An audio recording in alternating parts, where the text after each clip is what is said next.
এবার গরমকে পেছনে ফেলে তীব্র গতিতে এগিয়ে আসছে ভারী বৃষ্টি। গত কয়েকদিন ধরে ঝলমলে আকাশ থাকলেও আবারও কিন্তু কালো মেঘ ঘনিয়ে আসছে বাংলার দিকে। কিন্তু ঠিক কোন এলাকায় কালো মেঘ ঘনিয়ে আসবে এবং কোন দিকেই বা ভারী বৃষ্টি হবে তা নিয়েই এই ভিডিওটিতে আপনাদেরকে বিস্তারিতভাবে জানিয়ে দেব।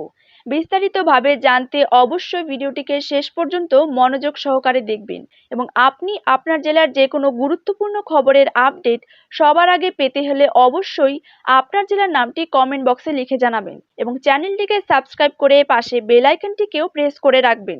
মুহূর্তে মুহূর্তে ভোল বদলাচ্ছে আবহাওয়া।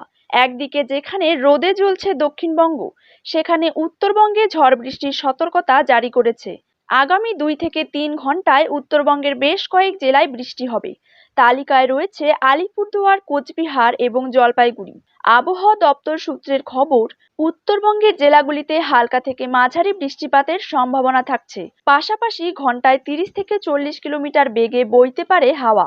মঙ্গলবারের পর বুধবারও উত্তর দিনাজপুর, দক্ষিণ দিনাজপুর ও মালদা বাদে উত্তরবঙ্গের সমস্ত জেলায় ভিজতে পারে। ওদিকে হুড়মুড়িয়ে তাপমাত্রা বাড়ছে দক্ষিণবঙ্গে। রীতিমতো ফুটছে কলকাতা সহ দক্ষিণবঙ্গের একাধিক জেলা। তাপপ্রবাহের সতর্কতাও জারি করা হয়েছে।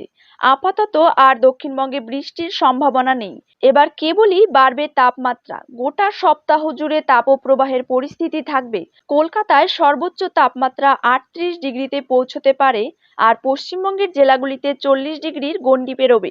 এদিকে বাংলাদেশের কথা বলতে গেলে গত কয়েকদিন ধরে প্রচণ্ড গরমে হাঁসফাঁস অবস্থা শুরু হয়েছে দেশ জুড়ে। দিনে অস্বস্তি নিয়ে কাজকর্ম করার পর রাতে স্বস্তির মুখ কেড়ে নিয়েছে উত্তাপ।